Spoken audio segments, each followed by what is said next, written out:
La Cafetera es un programa de radio que se financia gracias a las aportaciones de los oyentes. Si te gusta el periodismo que defiende y sientes que te acompaña, hazte mecenas y ayúdanos. Infórmate en radiocable.com/mecenas. Muy buenos días, Cafetera. Me llamo Sergio y desde hoy puedo decir que soy mecenas de La Cafetera. Me habéis acompañado en la universidad, cuando buscaba trabajo y no encontraba, cuando lo encontré y era de becario. Durante todo este tiempo siempre habéis estado ahí, con vuestro mensaje de tolerancia, de sosiego, con ese hilo de Ariadna, del que nos sentimos tan orgullosos. Muchísimas gracias por vuestra labor y vuestro trabajo. Un abrazo enorme. Son las 8:30 de la mañana. Las 7:30 en la Casa Museo de José Saramago, en Tías, Lanzarote. Buenos días, mundo. ¿Quieres un café? ¿Quieres un café? La Cafetera. Dirige Fernando Berlín. En el programa La Cafetera de Radio Cable. En una entrevista en Radio Cable. Durante 20 minutos en Radio Cable y dice todo lo que van a escuchar. Mañana en La Cafetera de Radio Cable. Radio Cable, que ha conseguido una auténtica primicia, ha entrevistado esta mañana y ha conseguido situar esa entrevista y lo que le ha dicho en los titulares. Con María Navarro y Pilar de la Peña. El que quiera vivir, que viva, pero que nos deje morir con dignidad. No sé qué músculo no moveré mañana. No quiero ese final. Fernando Cuesta. Esta ley, señorías, establece que la persona decida con libertad cuándo hace uso de este nuevo derecho. Y ya como PP votaron en contra del matrimonio igualitario en el año 2005 y de la ley sexual y reproductiva en el año 2010. Ustedes siempre han estado en contra del avance en derechos. Todos esos derechos los tienen hoy los españoles a pesar de ustedes, señorías. Ustedes mismos disfrutan de muchos de esos derechos, pero ustedes darán a ese botón rojo. Pero España va a reconocer este derecho a pesar de su oposición. Proposición de la Ley Orgánica de Regulación de la Eutanasia. Presentes 104 más 241 votos emitidos telemáticamente, sí 64 más 138 votos emitidos telemáticamente, no 40 más 101 votos emitidos telemáticamente, abstención 2 votos emitidos telemáticamente. En consecuencia, queda aprobado el texto en sus términos.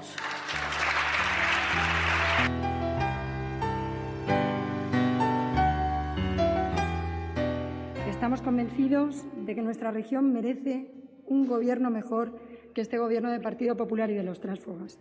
Un gobierno estable, transparente y sin corrupción. ¿Puede una formación como la mía mirar hacia otro lado y permitir que la corrupción arranque todas las generaciones de murcianos oportunidades, servicios públicos y calidad de vida?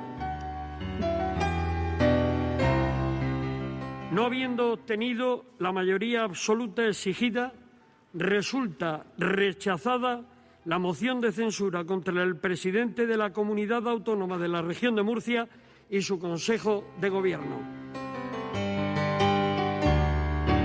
Fernando López Miras tiene todo el apoyo de la Dirección Nacional y por eso merecía seguir este proyecto que se firmó para toda la legislatura.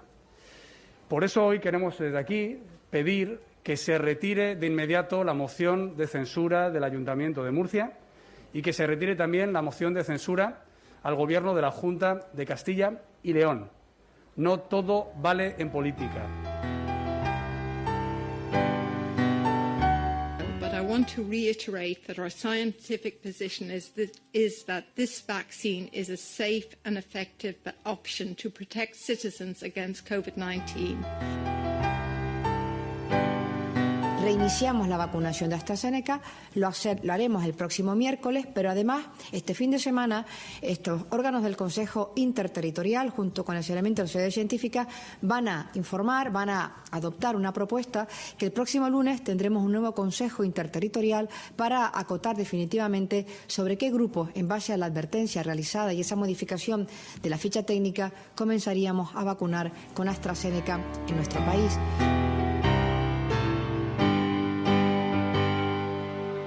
I got a job in the valley, but today I didn't go.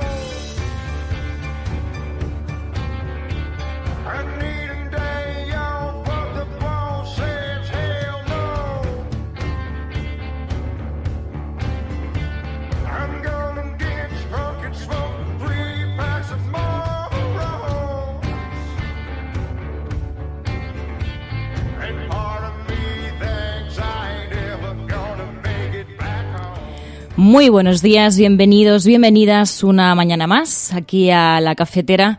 Hoy es 19 de marzo de 2021 y es un día en el que la libertad de morir dignamente se convierte en un derecho para todas y para todos. Esto sí es libertad, porque la libertad o es para todos y para todas o no será libertad. Hoy este país es un país más libre a pesar de algunos.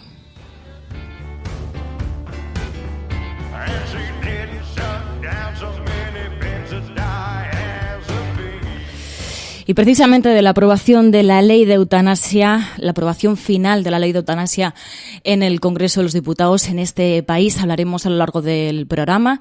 Y el hashtag de hoy es precisamente almohadilla la cafetera muerte digna. Almohadilla la cafetera muerte digna. Pero como sabéis, cada viernes, más allá de la actualidad, tenemos también un espacio de sosiego en el que nos paramos a reflexionar sobre lo que ha sucedido esta semana a nivel internacional con Pilar de la Peña, que nos hace ese resumen de las noticias que han llamado más la atención a la prensa internacional, tanto dentro de España como también fuera. Además, con Ana Pastor analizamos series y en esta ocasión vamos a analizar el documental El juego de la muerte. Es muy interesante porque habla de un experimento que se hizo en Francia en 2009 para estudiar la autoridad de la televisión y su influencia sobre la obediencia. Muy interesante. Y en videojuegos, ya que esta semana el tema de la salud mental se ha puesto en el centro de la agenda política por esas desafortunadas palabras de vete al médico por parte de un diputado del Partido Popular, pues vamos a hablar de psicología y en este caso de psicología y videojuegos, cómo nos pueden ayudar tanto a comprender mejor las enfermedades mentales e incluso también cómo nos pueden ayudar a sobrellevar situaciones difíciles. Para eso hablaremos con Rocío Tomé, que estudió psicología y actualmente está trabajando como desarrolladora de videojuegos y nos va a hablar precisamente de eso, ¿no? De cómo los videojuegos pueden ayudarnos también a comprender este mundo y incluso también pueden ser un apoyo psicológico en muchas ocasiones. Y terminaremos el programa en esta ocasión con el relato de Ainhoa Goñi de esta semana que se llama Te llames como te llames y con el vozarrón del actor Roberto Alamo. Así que con todas estas cosas vamos con el programa de hoy, pero no antes sin saludar a aquellas personas que os habéis levantado pronto, que estáis aquí al pie del cañón. Muy buenos días, Davierete, Ángel, Edi, Mamen, Alberto Martínez, Rodrigo, Chapi, María Teresa, también veo por aquí a Enjoy the Silence, también está por aquí hablando como los locos, también por aquí Marta, resistente desde Ibiza, Pedro Quintana, a todas y a todos, muy buenos días, muy buenas tardes o muy buenas noches a quienes estéis en la retaguardia. Y antes de nada, hay que insistir en que programas como este son posibles gracias a mecenas como Sergio, que era esa persona que nos enviaba ese audio que hemos escuchado al principio. Así que muchísimas gracias a quienes seguís haciendo ese esfuerzo económico todos los meses para que la cafetera pueda seguir emitiéndose y podamos seguir resistiendo desde aquí. Muy buenos días, muy buenas tardes o muy buenas noches. Comenzamos.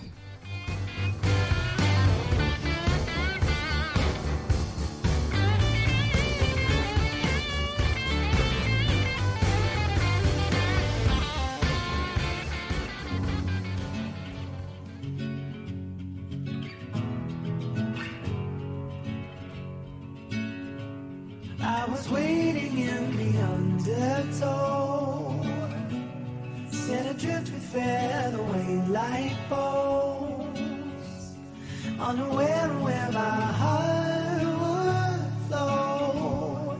I was waiting in the undertow, can't touch the bottom, sit into a tumble. Waves that shake me out of my skin. Proposición de la Ley Orgánica de Regulación de la Eutanasia. Se procede a la votación de conjunto del texto por tener el mismo carácter orgánico. Comienza la votación.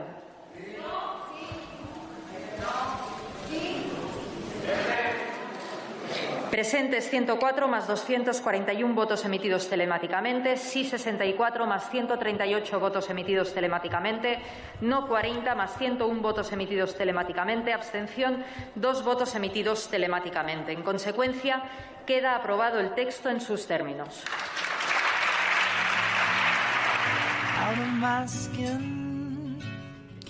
Pues así escuchábamos esa votación en el Congreso de los Diputados, esa aprobación final de la ley de eutanasia. Hay que decir que que se presentó en su momento en el Congreso de los Diputados, que luego fue al Senado. Allí se aprobaron una serie de enmiendas para mejorar la ley y ahora volvía al Congreso de los Diputados para ratificar esa aprobación de la ley de eutanasia, que va a ser un derecho en nuestro país y que se va a empezar a aplicar, va a entrar en vigor realmente en el mes de junio.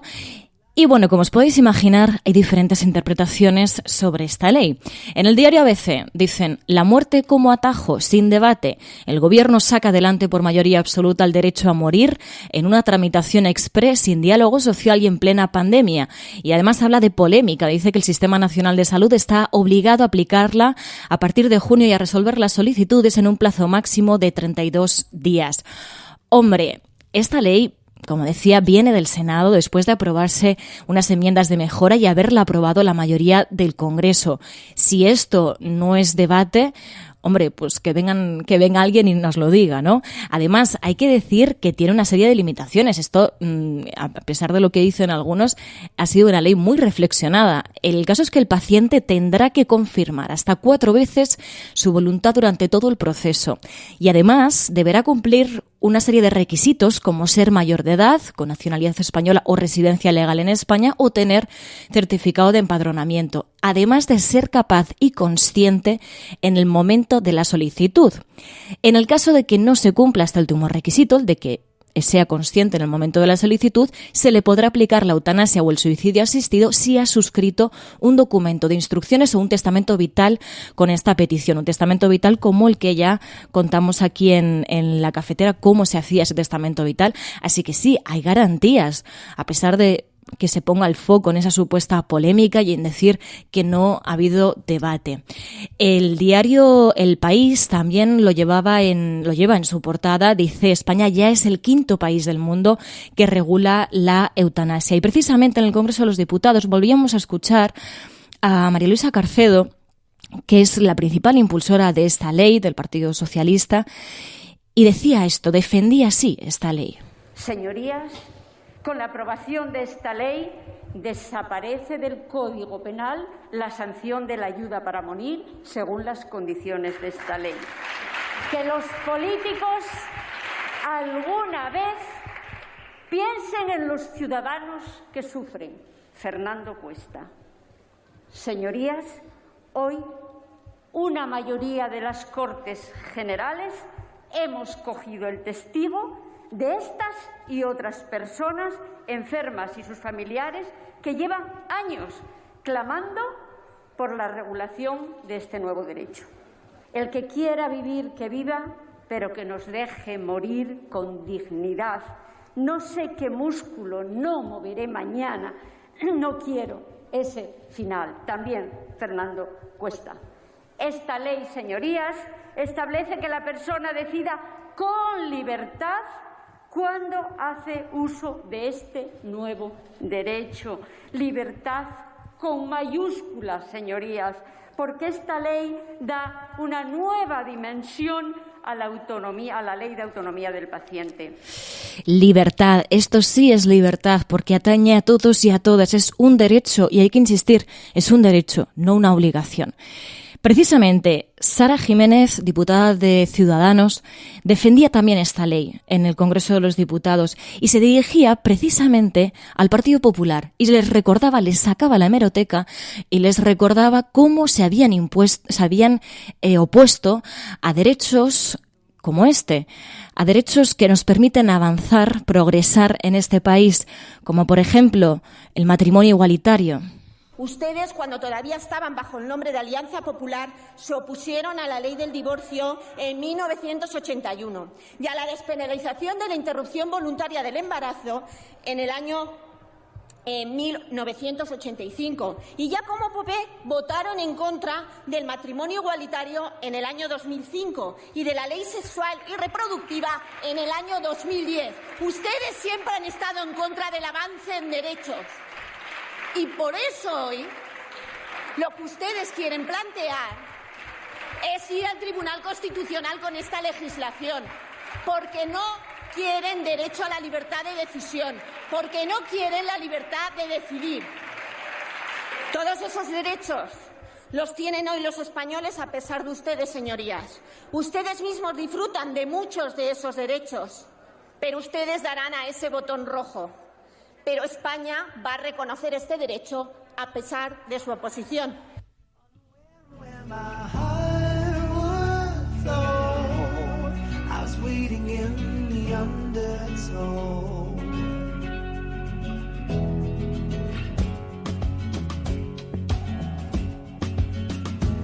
And the water feels like a friend I've not seen in years, so familiar and strange at once, like a lover who lost her touch.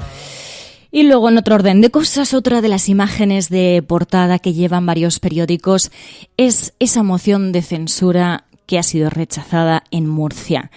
El transfugismo se ha impuesto a una legítima moción de censura.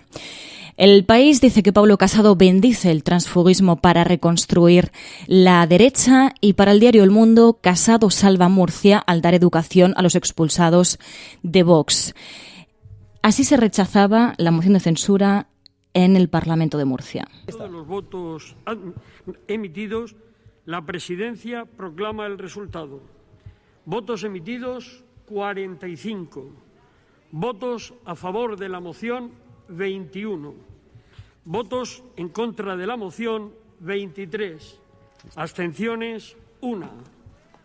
No habiendo obtenido la mayoría absoluta exigida, resulta rechazada la moción de censura contra el presidente de la Comunidad Autónoma de la Región de Murcia y su Consejo de Gobierno.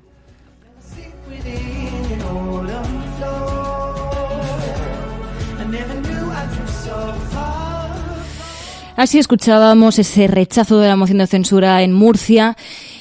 Y desde Ciudadanos, Ana Martínez insistía en defender esa moción de censura, la legitimidad de la moción de censura frente a las tácticas de transfugismo por parte del Partido Popular. Estamos convencidos de que nuestra región merece un gobierno mejor que este gobierno del Partido Popular y de los tránsfugas. Un gobierno estable, transparente y sin corrupción. Esta moción de censura es legítima, está más que justificada y es lo que la ética nos exige. Esta moción no es la respuesta a un conflicto ideológico, es la consecuencia de un mal endémico de décadas en nuestra región. ¿Puede una formación como la mía mirar hacia otro lado y permitir que la corrupción arranque todas las generaciones de murcianos oportunidades, servicios públicos y calidad de vida? No, desde luego que no. Por ello estoy aquí haciendo lo correcto, lo que creo que debo hacer, que es anteponer el interés general de los murcianos a los intereses de unos pocos amiguetes de altos cargos del PP y defender los valores de mi partido, el único partido de centro capaz de pactar a izquierdas y derechas, poniendo a los murcianos siempre en el centro de nuestras políticas.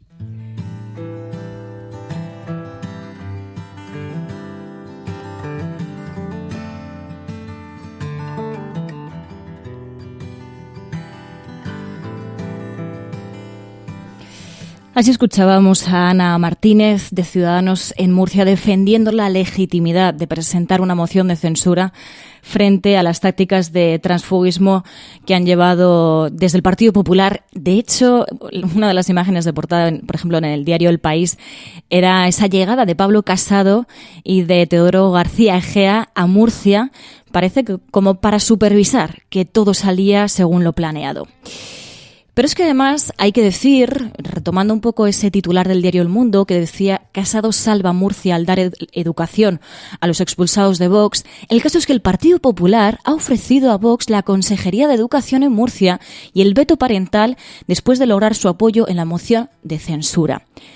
Precisamente un partido que ha criticado hace no mucho el uso partidista de las instituciones, criticando a Pablo Iglesias cuando presentaba su candidatura desde el despacho, su candidatura a la Comunidad de Madrid. Pero ¿acaso no es esto el uso partidista de las instituciones? ¿Utilizar las instituciones para conseguir seguir en el poder? Bueno, pues precisamente sobre este veto parental, que sería la moneda de cambio del Partido Popular con Vox, le preguntaban a Irene Montero en la cadena SER, ministra de Igualdad, sobre este veto parental.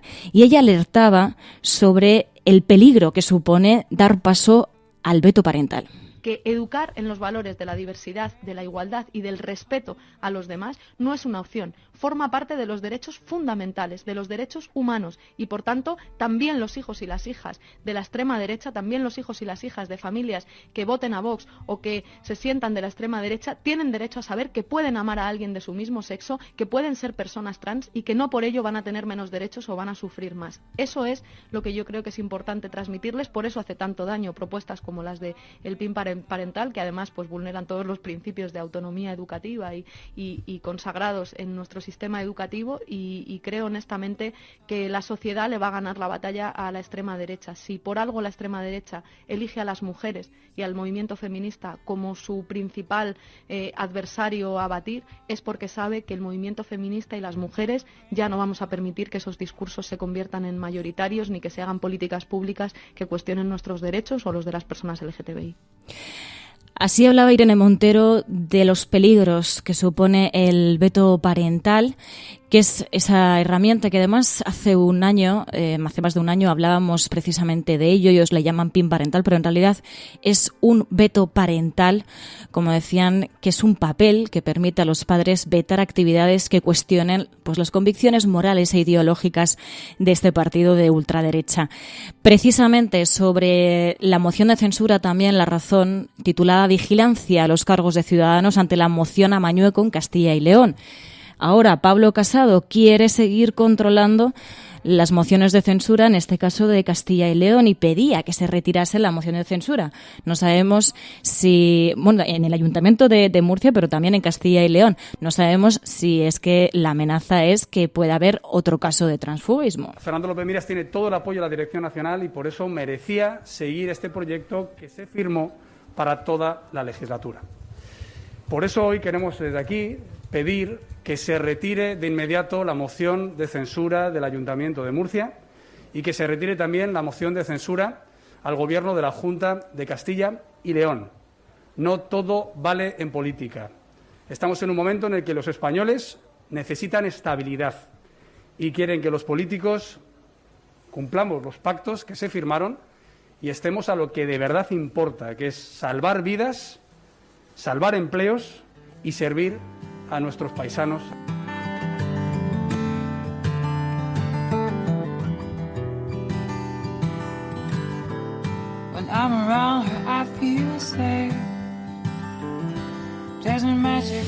Bueno, Pablo Casado decía que no todo vale. Parece que para el Partido Popular sí. Si para ellos no vale presentar mociones de censura, que es una herramienta legítima en democracia, pero sí vale utilizar tácticas de transfugismo para frenar mociones de censura. Vemos aquí una vez más cómo se vuelve a pervertir el lenguaje y se utilizan tácticas que no son morales y, bueno, son bastante cuestionables frente a algo legítimo, que es presentar una moción de censura. Pero luego también nos vamos hasta la Comunidad de Madrid porque ayer, a última hora de la tarde, conocíamos que Ignacio Aguado no se va a presentar como candidato a la Comunidad de Madrid por Ciudadanos, sino que lo va a hacer Edmundo Val. Así presentaba el propio Ignacio Aguado la candidatura de Edmundo Val. Y yo no tengo ninguna duda, ninguna, de que el mejor candidato posible para presidir la Comunidad de Madrid es mi amigo y compañero Edmundo Val, que hoy me acompaña aquí. Le he pedido yo, personalmente, que se presente a las primarias de Ciudadanos, que las gane y que seas el próximo presidente de la Comunidad de Madrid. Le he trasladado todo mi apoyo y estoy convencido que la inmensa mayoría de afiliados, de simpatizantes y también una gran parte de los madrileños ven en Edmundo Val el futuro presidente de la Comunidad de Madrid.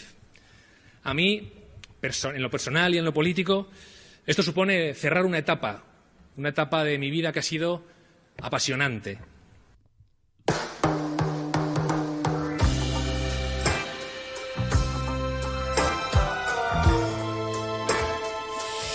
Y así volvemos a ver cómo la política española en cuestión de horas cambia totalmente. Escuchábamos hace no mucho a Ignacio Aguado en una entrevista diciendo que él sí, que en principio iba a ser el candidato. Bueno, pues ahora no. Ahora se va a presentar Edmundo Val, que precisamente se presentaba así, como candidato. Si no me gustaran los retos, no estaría ahora aquí. Nunca habría dejado la comodidad de la abogacía del Estado, de la función pública. No habría salido de mi despacho. Y sin embargo di el paso. Y ahora vuelvo a dar otro paso, porque quiero hacerlo y porque creo que hace falta en Madrid la mejor opción del centro. Acepto el reto porque siempre cojo el camino más difícil, porque en este partido somos valientes, como valiente ha sido Nacho al decirme a mí que cree que el mejor candidato soy yo.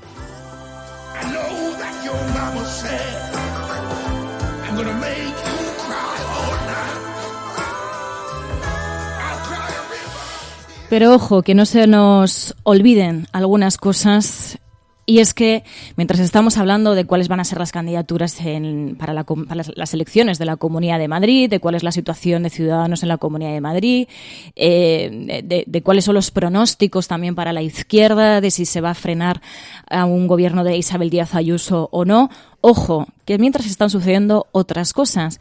Y el caso es que, a diferencia de lo que ocurrió en las elecciones catalanas, se ha podido saber que en Madrid no van a facilitar equipos EPI de protección para los miembros de las mesas electorales. A los miembros de las mesas no se les va a facilitar los EPIs completos. Por ahora no veremos estas imágenes como en el pasado mes de febrero en Cataluña.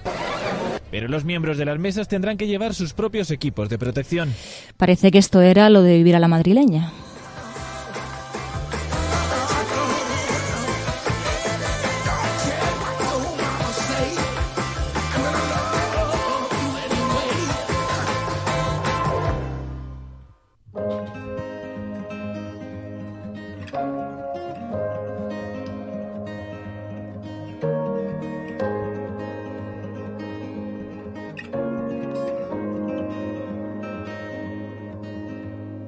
One last ticket before it's gone.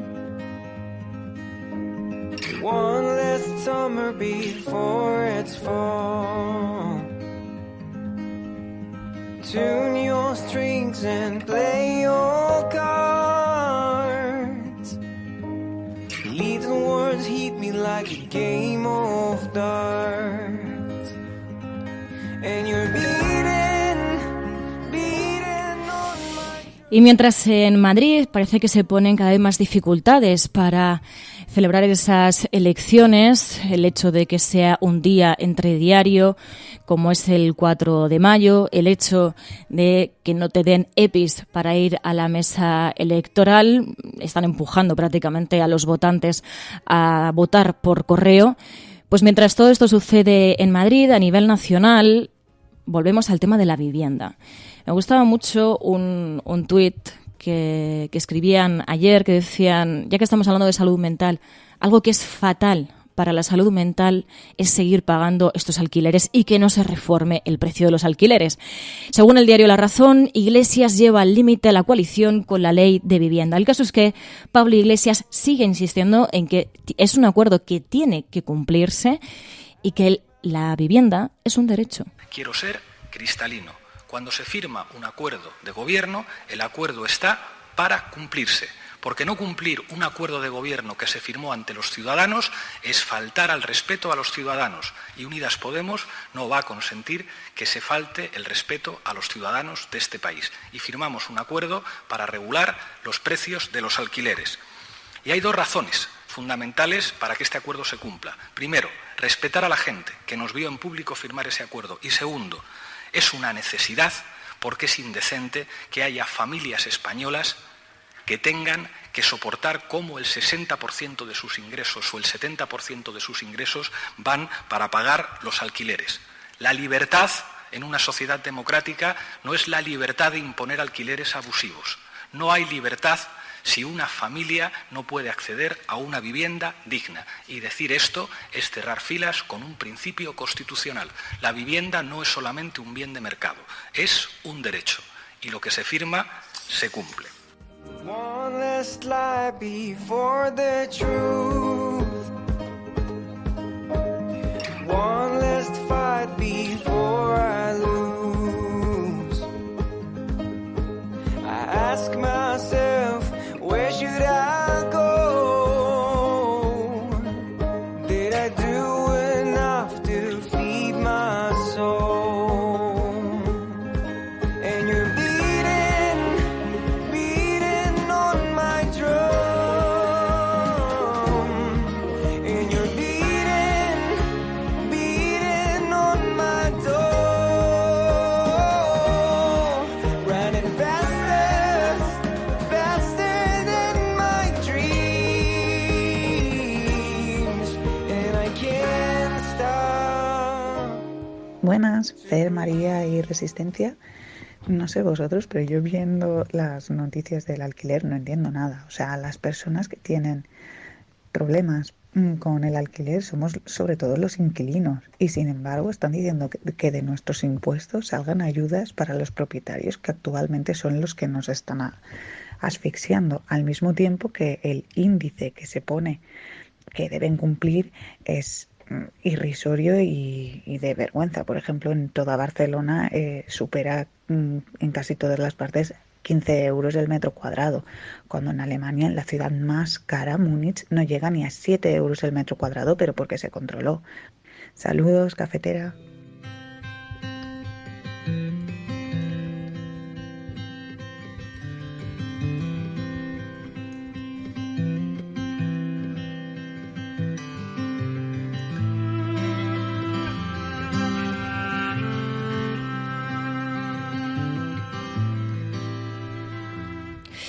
Pues así nos enviaba ese audio Carol, oyente del programa, y es que es cierto, es que es un problema muy transversal en este país, el difícil acceso a la vivienda, y además en un momento como el que estamos viviendo, un momento tan frágil como el que estamos viviendo, en el que tiene que reivindicarse todavía más la vivienda como un derecho, porque es una necesidad. Todos necesitamos un techo bajo el que vivir y hay que dar facilidades precisamente a los inquilinos y a las inquilinas. Lo llevan pidiendo desde varios sindicatos, se lleva hablando de esto desde hace más de un año y aún estamos en estas, si ni siquiera en una situación de emergencia como la que estamos viviendo hay argumentos suficientes como para proteger a los inquilinos y a las inquilinas de aquellas personas que siguen manteniendo precios brutales, aún sin pensar en las dificultades que están pasando una gran parte de la población. Si no hay argumentos en este momento de emergencia, ¿cuándo los va a haber? Pero bueno, como digo, estamos en una situación de emergencia también sanitaria y, como sabéis, ha habido un revuelo por el tema de la vacunación con AstraZeneca. Lo llevan algunas portadas, por ejemplo, el diario El País dice: Sanidad reanudará la vacunación con AstraZeneca después del aval de la Unión Europea. Así escuchábamos a la directora de la Agencia Europea del Medicamento, que decía que la vacuna de AstraZeneca es segura y efectiva. But I want to reiterate that our scientific position is that this vaccine is a safe and effective option to protect citizens against COVID-19. Así lo decía, y acto seguido escuchábamos a la ministra de Sanidad, veíamos a la ministra de Sanidad, Carolina Darias, que anunciaba que se va a reanudar la vacunación con AstraZeneca el próximo miércoles. Lo explicaba así. Reiniciamos la vacunación de AstraZeneca, lo haremos el próximo miércoles, pero además este fin de semana estos órganos del Consejo Interterritorial, junto con el Secretariado de Sociedades Científicas, van a informar, van a adoptar una propuesta que el próximo lunes tendremos un nuevo Consejo Interterritorial para acotar definitivamente sobre qué grupos, en base a la advertencia realizada y esa modificación de la ficha técnica, comenzaríamos a vacunar con AstraZeneca en nuestro país. ¿Y por qué el miércoles? Porque el lunes tomaríamos la decisión y las comunidades autónomas necesitan cuanto menos un día para volver a planificar, digamos, todas las llamadas a qué colectivo. In the rising and fall of the mountains in your breath, there are dreams, there are dreams. Y mientras, ¿cuál es la evolución de la pandemia? Aunque los datos están mejorando en el caso de España, seguimos en alerta. Fernando Simón decía que prácticamente toda la Unión Europea está en una fase de ascenso y que además, con las nuevas fiestas, con este puente de San José, también con la Semana Santa, hay que seguir más alerta que nunca. Prácticamente toda la Unión Europea está ahora mismo en una fase de ascenso, con pequeñas variaciones, con variabilidad entre los diferentes países, pero una fase de ascenso que desde luego no es para nada deseable. La situación en España, lo ideal sería que pudiéramos mantener este periodo de valle, este periodo de baja incidencia durante el tiempo suficiente para tener vacunado un porcentaje mayor de la población. Tenemos, como ya hemos comentado, dos periodos de riesgo. Uno es el que se inicia esta tarde con el puente de San José y otros son la Semana Santa, que es otro periodo de riesgo con alta movilidad, alto riesgo de incrementar la transmisión.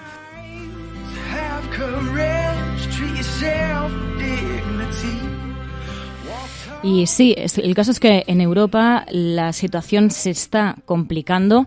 Lo veíamos, de hecho, en Francia, el primer ministro de Francia que anunciaba directamente el confinamiento de París y otras regiones durante un mes. Decía que los viajes interregionales estarán prohibidos, excepto por razones profesionales o imperiosas. Pour les habitants des territoires concernés, les déplacements interrégionaux seront par ailleurs interdits, sauf motif impérieux ou professionnel. May you find that your heart, it burns as big. Bueno, ya con esta música pasamos a la zona de sosiego. Hablamos con Pilar de la Peña sobre los temas más destacados en la prensa internacional. Reflexionamos sobre cuáles han sido los asuntos que más han llamado la atención a la prensa internacional para comprender un poquito mejor también nuestro país. Podrán decir todos los periódicos del mundo lo que quieran. Secessionist parties in Catalonia have wasted no time following the reconvening. Vamos a esta hora con información de último minuto. A esta hora en España, el ex vicepresidente del gobierno. En España finaliza el recuento de votos en los comicios municipales y autonómicos con una participación del... En las últimas semanas hemos podido comprobar cómo los medios de comunicación internacionales... Imagínense cualquier lector de la prensa extranjera que descubre que al que se propone para el Banco Mundial... A Spanish nurse who helped treat 2 Ebola victims in Madrid has tested positive for the disease herself. Spain announced that a nurse is the latest to be diagnosed.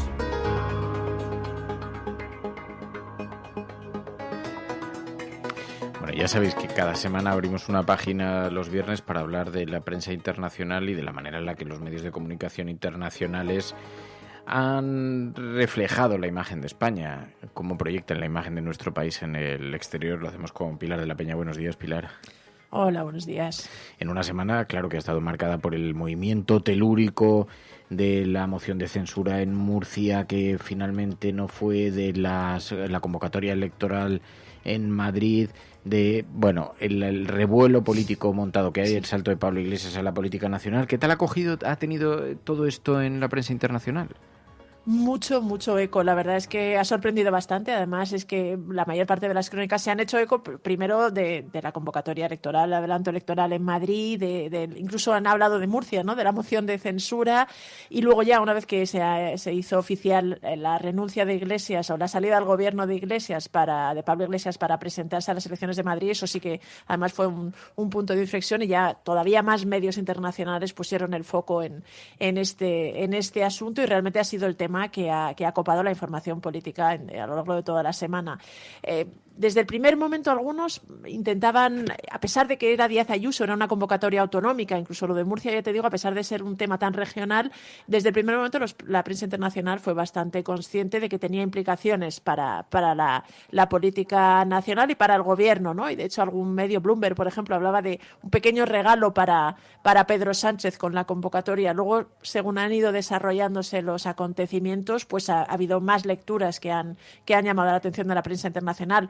La salida del gobierno de Iglesias ha sido de lo que más se ha hablado, pues lo han recogido desde el Financial Times, Liberación, Bloomberg, Le Monde, The Guardian, en fin, toda la prensa internacional, Der Spiegel, de Político, todos los grandes medios, primero por la sorpresa que ha supuesto esta renuncia a la vicepresidencia del gobierno en España y el hecho de que se presente para presidir o para ser candidato en una comunidad autónoma, ¿no? Eso primero, el hecho en sí es lo que más ha llamado la atención. Luego ya valoraban un poquito los pormenores. En Liberación, por ejemplo, el diario francés destacaba que era una apuesta audaz pero peligrosa, ¿no? Y destacaba algunas de las afirmaciones de Pablo Iglesias, pues poniendo en valor que considera la amenaza de la ultraderecha como una batalla que merece y en la que se quiere centrar y por eso explicaba su decisión. Audaz es una de las cosas que también pues destacan todos los medios internacionales. También Bloomberg utilizaba este adjetivo, ¿no? Audaz. Los medios internacionales están intentando un poquito discernir qué claves puede tener. Muchos también señalaban y ponían de relieve que la salida de gobierno de Pablo Iglesias conlleva también la salida o una cierta digamos despegue de Podemos, ¿no? Y en este sentido también algunos han destacado que Yolanda Díaz puede ser la sucesora al frente del partido, pero ya te digo que una enorme repercusión por la decisión de Pablo Iglesias. Y luego sobre estas elecciones es verdad que la prensa internacional ha seguido hablando. Otros han destacado el efecto que puede tener para Ciudadanos. Por ejemplo, el diario francés Les Echos publicaba un artículo en que ponía de relieve que Ciudadanos estaba ahora mismo al borde de la desintegración y recordaba algunos de lo que consideraba errores estratégicos y luego maniobras fallidas, ¿no? En concreto la moción de censura en Murcia, pero en general recordaba que hace 2 años de la mano de Albert Rivera se veía que Ciudadanos podía incluso llegar a presidir el gobierno y que en estos 2 años pues estaban ahora mismo en una situación muy complicada. Y luego otro artículo bastante interesante, porque además es del Financial Times, que es uno de los medios más leídos, más influyentes en el continente. Es un artículo de su corresponsal Daniel Dombey, que lo que alerta es que estas elecciones primero van a ser sumamente divisivas, las elecciones en la Comunidad de Madrid. Incluso habla de posible batalla campal, ¿no? Que van a polarizar aún más la política española, y pintaba un panorama pues un poco eso, colocando como una especie de ring, ¿no? Por un lado Isabel Díaz Ayuso, por el otro Pablo Iglesias, que destacaba que era quizá las dos figuras que más soliviantan y polarizan al electorado del otro lado, y que estas eran unas elecciones que amenazaban con realmente asestar un golpe letal a Ciudadanos, y con una expresión que utilizaba que era echar a codazos un poco a los moderados. Y en este sentido alertaba hacia una lectura que también era interesante y que se puede, que digamos probablemente hagan más medios internacionales, y es que para el Partido Popular esta apuesta era un poco a todo o nada. Estas elecciones en Madrid le permitían evitar el golpe de gracia que podía haber sido perder el gobierno tanto en Murcia como en Madrid, pero es verdad que le quitaba y le dejaba con pocas opciones alternativas que no fuera aliarse con Vox, ¿no? En un panorama que sigue siendo fragmentado a nivel pues parlamentario, que probablemente Pablo Casado se iba a ver con que no iba a tener muchas más opciones que realmente aliarse, si quería, incluso a nivel nacional, si quería, con Vox, a pesar de que había intentado pues distanciarse un poco en estos meses, y sin embargo los últimos acontecimientos les encuadraban en ese marco. No ha sido el único asunto también en estos días. Ayer quedó aprobada la ley de eutanasia. España se convierte en el 6º país del mundo en regular el suicidio asistido. Hay repercusión en numerosos medios de comunicación internacionales, y especialmente también se han pronunciado algunos corresponsales, pero desde luego es un asunto que sí que es observado con interés, ¿no?, por la prensa internacional. Muchísimo, muchísimo. La verdad es que nada más conocerse el resultado de la votación, empezaron a haber crónicas de la prensa internacional. De hecho, habían estado toda la semana destacando, ¿no?, que España se iba a convertir este jueves en el sexto país del mundo y el cuarto de Europa, que también es uno de los titulares que, por ejemplo, Le Monde titulaba, ¿no? España se convierte en el cuarto país europeo en regular y legalizar la eutanasia. Este hecho sí que les había llamado la atención a lo largo de toda la semana. De hecho, me encontré con varios reportajes en los primeros días, pues hablando un poco de victoria para los defensores de la eutanasia y recordando algunas de las figuras que habían contribuido a que el debate creciera y, digamos, se impulsara en España, ¿no? En concreto, pues recordaban el caso de Ramón Sampedro y de Ramona Maneiro y se fijaban también en algunos otros enfermos que iban a poder, pues, beneficiarse de esta ley. Es verdad que muchos corresponsales también han destacado, ha habido varios que han señalado que han destacado que la aprobación de la ley ha sido con una amplia mayoría, 200 votos a favor, y que ha suscitado un aplauso de casi 3 minutos en el Congreso, ¿no? Es también algo que varios medios destacaban. Y luego la sensación, primero, de que esta ley ha pasado a pesar de la oposición de los conservadores, que, por ejemplo, algunos medios estadounidenses lo destacaban en sus titulares, ¿no?, que España ha aprobado la ley a pesar de la oposición de los conservadores, y que sobre todo cuenta con un amplio apoyo social, ¿no? Por ejemplo, Europain, la radio francesa, lo destacaba en una crónica, Le Monde también, que el 85% de los españoles son favorables a esta norma, y en general, pues la sensación de que España ha dado un paso histórico, que era algo que también destacan numerosos medios internacionales. Además de esto, un tema que ha tenido mucho impacto en la prensa internacional también es este programa piloto que se va a lanzar en España sobre la semana laboral de 4 días, una primicia europea, ¿no? Sí, realmente esta semana es verdad que ya habíamos hablado de Independent, del diario británico, lo había destacado ya en un par de reportajes, pero esta semana ha habido numerosos medios, desde The Guardian al Washington Post, a Forbes, The Scotsman, algunos medios franceses, el Corriere della Sera también le dedicaba un artículo. Este programa piloto, que de hecho se ha impulsado desde Más País, y muchos de hecho de los medios que hablan de ello citan al propio Íñigo Errejón, destacando esta situación y este programa, que va a permitir que España sea uno de los primeros países de Europa que realmente lleve a cabo una experiencia piloto para comprobar la eficiencia de realmente de una semana laboral de 4 días o de 32 horas semanales, manteniendo el sueldo. En este sentido, varios medios destacan que el plan, aunque es modesto, el que ha decidido, el que se va a llevar a cabo en España, que digamos que el gobierno ha dado el visto bueno, es modesto y bueno, va a permitir que un número relativamente reducido de empresas pues se unan a él, pero sí que permite pues explorar esta nueva vía, ¿no? El Corriere della Sera, por ejemplo, recordaba cómo en Francia el debate de las 35 horas laborales también suscitó digamos bastante controversia, y sin embargo finalmente se aprobó y ahora mismo, decía el diario italiano, nadie está pensando en volver atrás, ¿no? Y en este sentido colocaban un poquito este experimento que puede llevar a cabo que se puede llevar a cabo en España como pionero y como una primicia en Europa, que podría indicar que España pues está dispuesta a explorar esta vía que otros países también tienen ahí un poquito en la recámara. Y bueno, veremos a ver en qué se traduce este experimento, que va a durar 3 años y que bueno que va a contar con una financiación específica, que ya te digo que todos destacan que es un proyecto piloto pequeño de momento, pero que puede abrir la puerta a que realmente se explore este nuevo tipo de jornada laboral en España. Pues Pilar de la Peña, muchas gracias, Pilar, como siempre. Gracias a vosotras.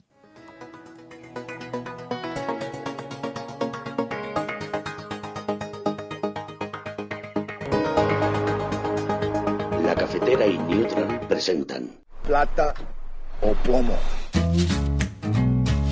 El mundo en series. En el Juego de Tronos, o ganas o mueres. Con Fernando Berlín y Ana Pastor. ¿Sabes dónde estás? Es una radio pirata. De la zona neutral. Nos recuerda un poco por qué luchamos. La noche es oscura y alberga horrores. La noche es oscura y alberga horrores. Nada cambia de golpe. Si estuvieras en una bañera que se calienta poco a poco, morirías hervida sin darte cuenta. Estamos juntos. Somos un trío. ¿Nosotros vivimos románticamente juntos? Hola, habla con Walter White. Usted dijo que estaba casi muerto, ¿vale? Dijo que moriría en cualquier momento. Éramos capaces de ser y hacer todas esas cosas porque estábamos informados por grandes hombres reverenciados. Desde hace 10 años, la mayoría de las cadenas comerciales utiliza la humillación, la violencia y la crueldad para crear programas cada vez más extremos.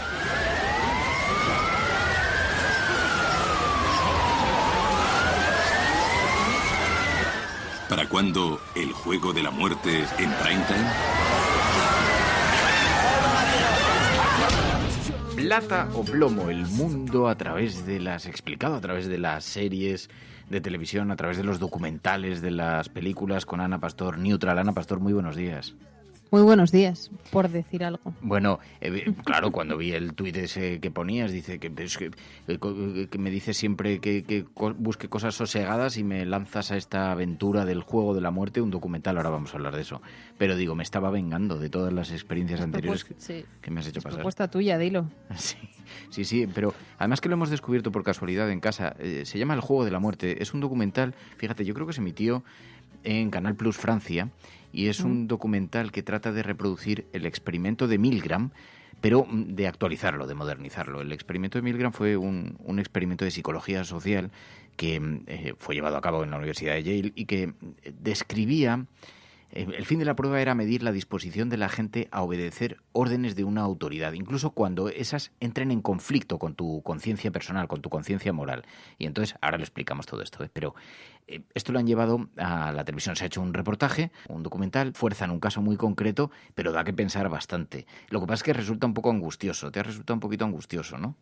Me ha resultado muy angustioso porque yo no puedo soportar ni siquiera esos vídeos que a la gente o a algunas personas le hacen gracia cuando alguien se cae, ¿no? Esos programas que hacen vídeos de ese tipo no me gustan. Y entonces el experimento de este documental es un concurso en el que la gente tiene que acertar una serie de preguntas, y cuando se falla, que eso alguna vez lo hemos visto también en tono de broma, se le da una descarga eléctrica a una persona que está allí y que de hecho está basado, como tú dices, en el experimento de Milgram de hace muchísimos años. A esta persona a la que le dan los calambres la meten en una especie de cámara vacía y tú oyes su incomodidad cuando le dan las primeras descargas. Pero la gracia, para quien la tenga y crea que la tiene, del concurso, que como digo es un concurso fake porque aunque la gente no lo sabe, el tipo no está recibiendo descargas reales, va aumentando de intensidad según vas fallando. Cuantas más fallas, la intensidad de los voltios sube, ¿no? Entonces, bueno, hay un momento en el que el tipo muestra, tú lo estás escuchando, un dolor extremo y pide que se pare. Y ahí es donde empieza el experimento. ¿Quién continúa? O bien por motivación de que el concurso tiene un premio, o porque la presentadora en este caso continuamente les dice continúa. Tú te has comprometido a hacer esto sabiendo cuáles eran las reglas del juego, continúa, ¿no? Acatando un poco esa autoridad. No has participado en un concurso de televisión de verdad. Vale. En realidad se trata de un experimento que hemos montado para demostrar el poder de la televisión. Vale. Y que en ciertas situaciones es muy difícil salir de ese contexto. Vale. Has tenido un comportamiento ejemplar, porque te aseguro que la mayoría de la gente va hasta el final y es muy difícil parar. Pero tú has conseguido superar todo eso y decir basta, levantarte y decir me planto. Por eso es un comportamiento ejemplar. Gracias. No me lo tienes que agradecer. Ahí viene el falso Jean-Paul, que se llama Laurent. Es actor. Lo siento. No hiciste nada malo. No te guardo rencor. Nerlin, no te guardo rencor. Soy actor, me llamo Laurent. Fue una representación y tú tuviste la fuerza de plantarte. No sois muchos. En las circunstancias en las que os hemos puesto, en la situación en la que estabais, hay muy pocos que consiguieran plantarse. Es brutal. El experimento original consistía en eso, en mostrar hasta dónde estamos dispuestos a llegar recibiendo órdenes, incluso cuando entran en conflicto con nuestra moralidad. Si te piden que le hagas daño a alguien, ¿hasta dónde está dispuesto a llegar alguien que sea una persona normal, no un asesino en serie? ¿Hasta dónde está dispuesto a llegar? El experimento original arrojó unos resultados que fueron, en fin, verdaderamente malos. si delegamos en la autoridad todo tipo de decisiones y también la responsabilidad moral, hasta el punto de que llegamos a hacer sufrir a alguien, nos provoca algo de problema de conciencia, pero no nos importa mucho lanzarle descargas eléctricas si alguien está dispuesto a asumir la responsabilidad por nosotros. Pero entonces los productores de este documental decidieron modernizar eso y, como dice Ana Pastor, hicieron un concurso de televisión fake. Eso sí, todo esto armado por un grupo de psicólogos sociales que medía la respuesta de la gente. El pretexto del documental, en mi opinión, te diría, Ana, que está un poco cogido por los pelos. Es gratuito, así que lo van a poder ver los oyentes de este espacio, pero está un poco cogido por los pelos, porque lo que pretendían, en cierta manera, reflejar era el poder de la televisión. Pero más que el poder de la televisión es el poder del influjo de la televisión sobre los concursantes, porque les plantean un escenario que no tiene que ver con el espectador, no tiene que ver con lo que le ocurre al espectador, tiene que ver lo que le ocurre a alguien cuando sabe que está siendo visto por mucha gente, cuando está recibiendo órdenes del conductor de un programa, de la presentadora de un programa, cuando sabe que hay un premio económico detrás y hasta dónde está dispuesto a llegar, incluso hasta hacer sufrir a alguien delante de la cámara. Y entonces con ese pretexto se desenvuelve una historia que nos va presentando pues diferentes perfiles de personas que se acercan como concursantes. Unos están más dispuestos a hacer daño que otros, a unos les provoca más problemas morales que a otros. La situación, ver que le puedes dar descargas eléctricas a alguien y que te están diciendo que le vamos a dar 1 millón de euros, que si le dejas de dar las descargas no lo va a cobrar, ahora se está quejando, pero luego te lo va a agradecer. Claro, te plantea retos que no son tampoco sencillos, que contradicciones, ¿no? Bueno, yo creo que es muy sorprendente cómo la mayoría en el experimento, incluso en niveles superiores al experimento de aquellos años 40 o 50 cuando se hizo la primera vez, aumenta el número de personas que tiran para adelante, ¿no? Esto es lo que ellos llaman el estado agéntico, que es cuando alguien te da órdenes y tú las acatas, ¿no? Es el tengo que frente a no quiero. ¿Cuánta gente le dije tengo que porque me lo están ordenando frente a no quiero porque me parece inmoral o porque estoy haciendo sufrir a alguien, ¿no? Y está basado, y fíjate, yo no lo sabía, cuando se hizo la primera vez en aquellos años, acababa de ser el juicio a uno de los nazis, a Eichmann, y este verano casualmente yo me leí el libro de Hannah Arendt, que es el juicio a Eichmann en Jerusalén, y él, en su defensa, venía a argumentar que cumplía órdenes, ¿no? Y él era un alto cargo, no era Hitler, pero era un alto cargo. Entonces, basan un poco el experimento en hasta qué punto eres capaz de, por cumplir una orden que te han dado, aun sabiendo que es injusta en el caso de algo menor, o salvaje y cruel, como era en el caso de los nazis, tú puedes escudarte para sobrevivir mentalmente en que te lo han pedido, ¿no? Entonces, es muy interesante ver cómo entonces y ahora hay seres humanos que prefieren escudarse en eso y hay otros que no. Hay una escena, para quien vaya a ver este documental, que por cierto es de 2010, tiene años, sí. No muchos, pero tiene años. Por eso también el concepto de televisión creo que se ha quedado un poco desfasado en ese sentido. Es muy interesante ver cómo hay una concursante que, aunque la está apretando la presentadora, rompe a llorar y dice que no puede seguir, que ella no puede escuchar los gritos de esa persona y continuar como si nada, ¿no? Y sin embargo, la mayoría, por encima de los gritos, hablan. En mitad de un concurso, tú estás escuchando que hay una persona que está sufriendo un dolor increíble y eligen hablar por encima de los gritos precisamente para callar esa voz como de la conciencia de que lo que estás haciendo está muy mal, ¿no? Sí, a mí me ha sorprendido cómo la mayoría aguantan. El documental es muy hábil porque nos muestra también las diferentes respuestas que tiene la gente para tapar su moralidad, ¿no? Para tapar su conciencia. Refugiarse detrás de la presentadora, detrás de la autoridad. Bueno, si la autoridad me lo está pidiendo, pero incluso cuando no está la autoridad, cuando el público decide refugiarse detrás de la masa, de la gente, de los espectadores que están asistiendo allí, cuando no. Y a pocas personas les provoca problemas de verdad de conciencia moral los gritos del supuesto, que es un actor evidentemente, pero del supuesto concursante al que le tienen que estar administrando descargas, ¿no? Y a mí me sorprende, sí, la frialdad con la que algunos actúan, ¿no? Bueno, lo que dice, la excusa del documental es medir un poco la interacción entre la autoridad de la televisión y los valores éticos de los sujetos.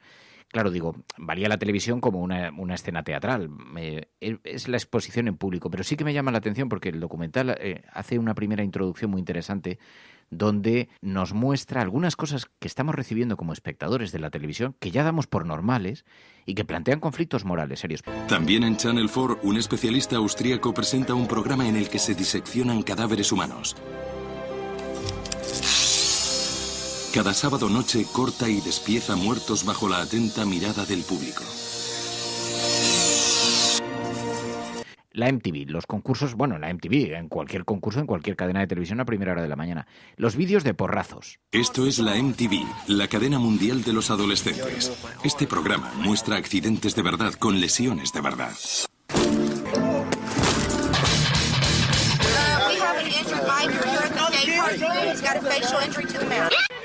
En Japón, la tortura forma parte de juegos televisivos.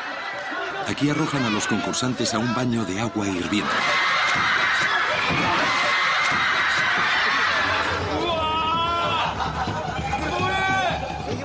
Aquí, lo gracioso es quemar a alguien.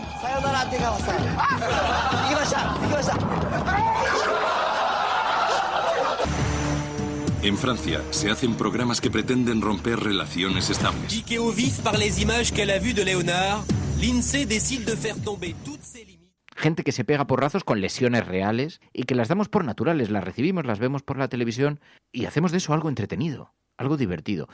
En cierta manera nos escudamos en que una buena parte será ficción, no todo será real, porque al fin y al cabo también entran en juego los guionistas, etcétera. Y se preguntan en ese documental, ¿cuándo veremos el dolor y el sufrimiento retransmitido por televisión o incluso la muerte, el juego de la muerte? Que, por cierto, has visto que cuentan un caso de un tipo en Channel 4, creo que era. Ese es el que te iba a decir, yo no Brutal. Lo recordaba. Yo no lo recordaba, pero no tuvo escándalo para la salvajada que es. En la cadena inglesa Channel 4, el presentador estrella Darren Brown lanza un absurdo desafío: jugarse la vida a la ruleta rusa. Dice que adivinará en qué recámara pondrá la bala su adversario. La policía inglesa rogó a la cadena que suspendiera la emisión, pero la cadena no ha accedido. Tan solo han aceptado emitir el programa con 4 segundos de retraso en caso de que Darren Brown se equivocara. Bueno, sobre todo porque les han dejado recordarlo en este otro documental. Para quien no sepa de qué estamos hablando, es un tipo que hace una ruleta rusa en directo, es decir, un coge presentador una pistola, de Channel 4. Y además sale el extracto en el que dispara sobre su cabeza y no sale la bala que podría haberle matado. Lo que recuerdo que dice el documental es que la policía le aconsejó que no lo hiciera. Pero es tan amoral, en realidad. Bueno, el documental del que estamos hablando en todo caso hoy se llama El juego de la muerte. Lo podéis ver en YouTube. Es un documental bastante antiguo, es del año 2009, 2010, como decía Ana. Lo coprodujo la televisión suiza, la radiotelevisión suiza, y fue un experimento realizado en Francia, eso, para ver los límites de la autoridad de la televisión y su influencia sobre los concursantes, pero sobre todo sobre la obediencia, la capacidad de obediencia. Así que te he dado la tarde entonces con esto. Me diste la tarde y el arranque es muy fuerte por esto que estamos contando y luego es más suave, luego es mucho más suave. Sí, pero también te retrata al ser humano, ¿no? Hasta qué punto puedes aceptar algunas cosas sabiendo que le estás provocando mucho daño a otros, ¿no? Me parece que está muy bien. Yo no conocía lo del experimento y no conocía que estaba basado, que recomiendo mucho ese libro, que luego se definió con aquella frase la banalidad del mal. Es ese libro del que yo os hablo, Eichmann en Jerusalén, que es su juicio allí, en Israel. Y es muy, muy recomendable porque alguien que se creía tan valiente como para asesinar a miles de judíos luego se escudó en que recibía órdenes. Pues hombre, quizá no todos los seres humanos cuando reciben esa orden la ejecutan, ¿no? Ana Pastor, Neutral, gracias.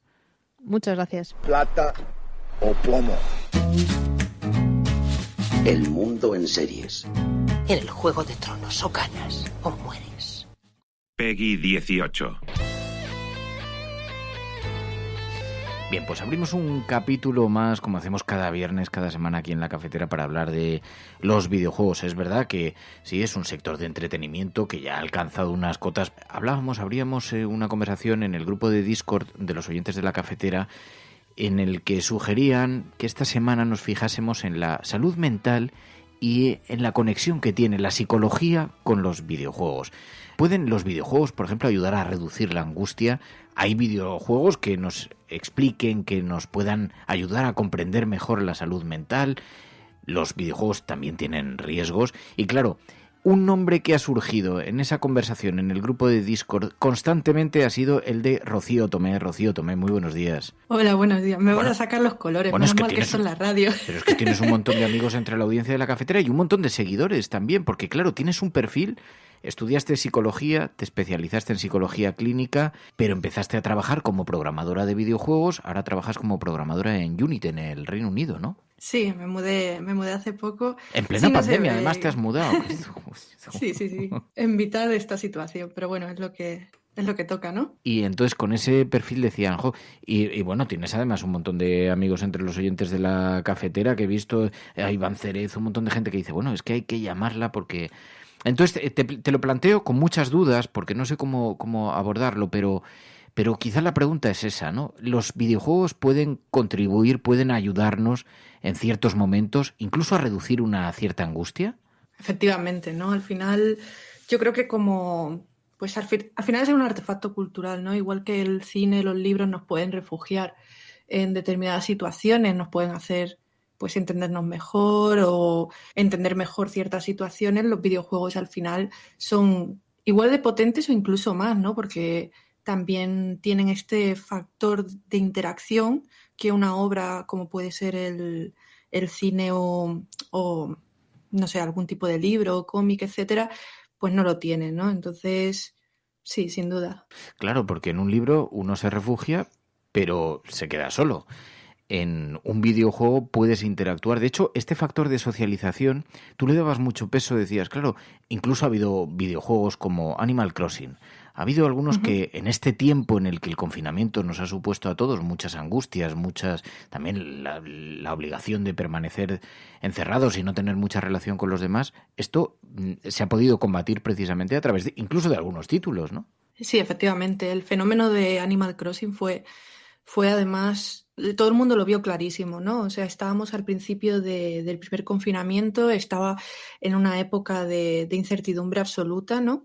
Y apareció de repente y es un juego que para la gente que no lo conozca consiste sobre todo en la interacción con otras personas y en el irte, digamos, a una isla desierta a construir desde cero en un entorno rural y amigable. La cafetera para mí ha sido un lugar de paz mental durante esta pandemia. El juego te plantea participar en un plan de asentamiento en islas desiertas, que nos invita a repoblar una isla donde podemos recoger fruta, pescar, plantar nuestro huerto, crear nuestra propia comunidad de vecinos e ir poco a poco personalizando nuestra isla.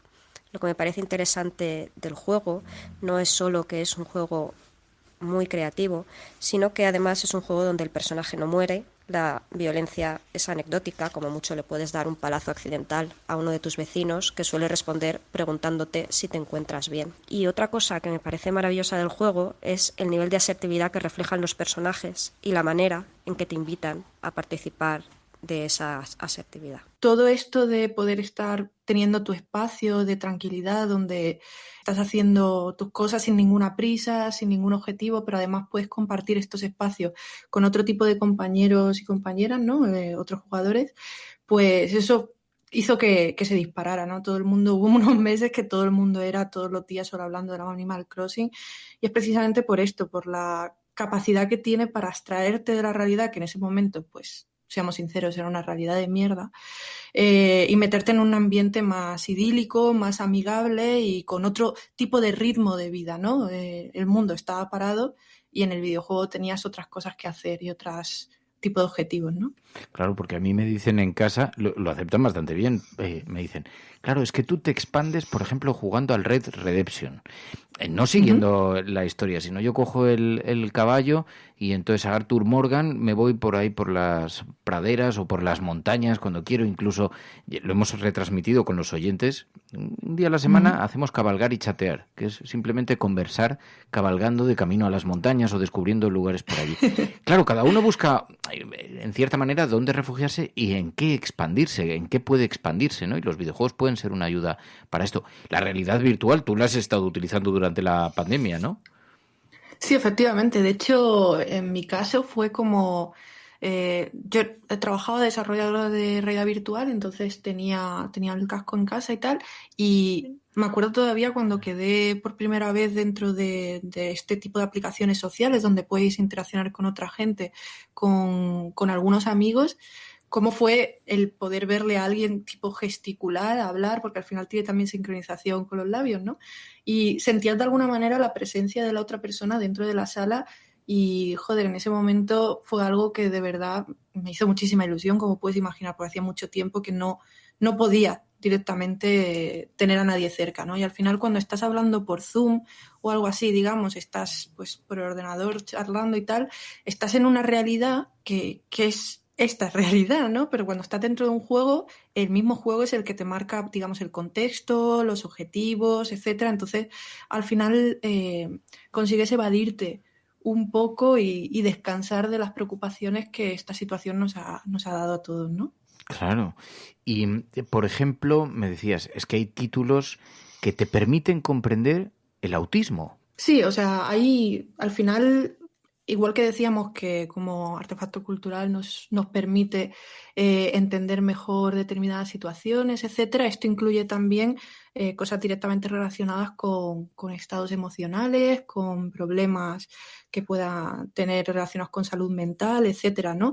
El tema, por ejemplo, del autismo se han hecho, del espectro autista, se han hecho simuladores para que puedas entender más o menos la dificultad para concentrarte en determinados estímulos o cómo puede llegar a molestarte un ambiente, por ejemplo, abarrotado, ¿no?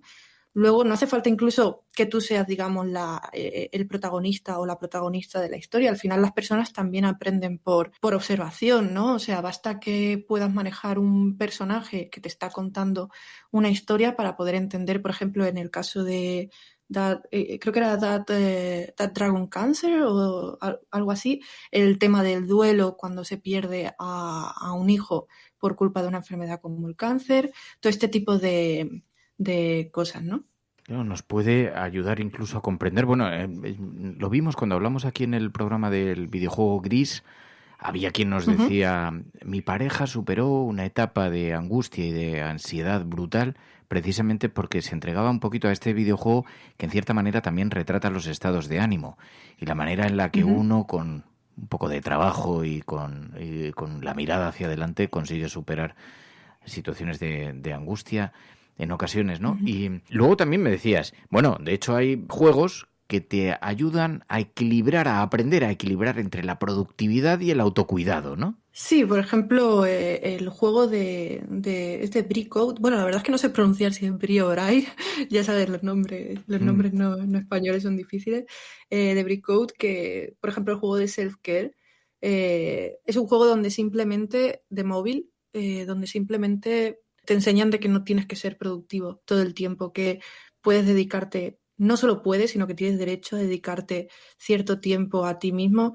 Al final la situación de cada uno no es siempre la misma y hay gente que no se puede permitir estos autocuidados, pero no está mal recordar que puedes tener derecho a tu momento para ti, ¿no? Y que no tienes que estar produciendo todo el tiempo, sino que puedes tomarte unos descansos de la vida y hacer simplemente lo que más te apetezca hacer en ese momento. Y no tienes por qué hacer algo hacia los demás, sino que puede ser algo simplemente que te produzca bienestar. Me ha dejado muy impactado este título que nos señalaban, este videojuego llamado Ese Dragón, Cáncer. Ese Dragón, Cáncer, traducido así en España. Unos padres que crearon un videojuego precisamente para enfrentar el cáncer terminal de su hijo. Decía The New York Times que es un videojuego que te rompe el corazón sobre el cáncer, que te enseña a afrontar el duelo, a batallar contra el duelo, y lo habían desarrollado precisamente unos padres que tuvieron que pasar por una experiencia tan dura como esa, así que puede ayudar a otras personas también a enfrentarla.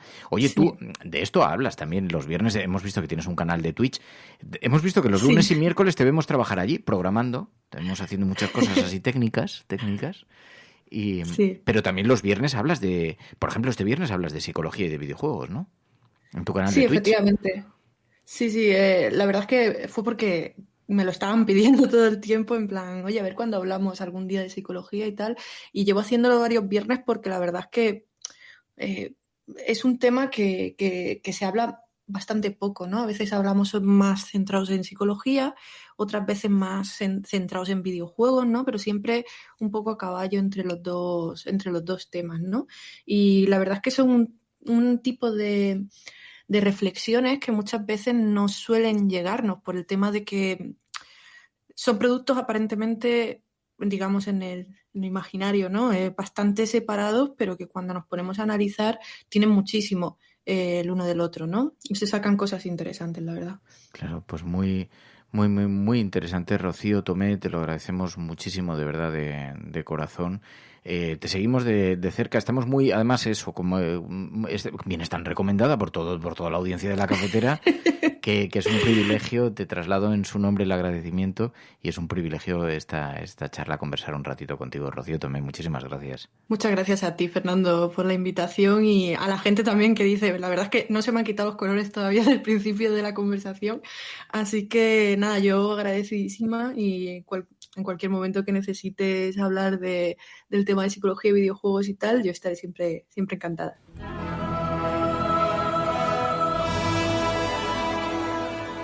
Al hilo del tema de hoy me gustaría hablaros de un juego que profundiza bastante en el tema de la psicología, pero de un modo un poquito más desenfadado que a lo mejor otros ejemplos que han podido salir hoy. Se trata de Celeste. Hola, Resistencia. Si hablamos de videojuegos y psicología, no podemos obviar Celeste. Es un juego de plataformas que trata de forma humilde y brillante la depresión, la ansiedad o la autoaceptación. En el juego ves cómo la protagonista lucha por aceptarse a ella misma y a su alter ego maligno. Es un juego que salió hace unos 3 años y que nos cuenta la historia de Madeleine, que es una chica que, hastiada de sus problemas, se toma unas vacaciones en la montaña, en un pueblecito ficticio de Canadá. El objetivo de Madeleine es escalar la montaña para demostrarse a sí misma que puede hacerlo. Y bueno, para ello pues tenemos que ir superando una serie de fases de plataformas de estilo clásico, como si fuera un Mario, en las que vamos subiendo por esta montaña. Celeste, gracias a sus mecánicas y narrativas, te enseña a huir del concepto neoliberal de la autosuperación. Aquí no se trata de ser el mejor.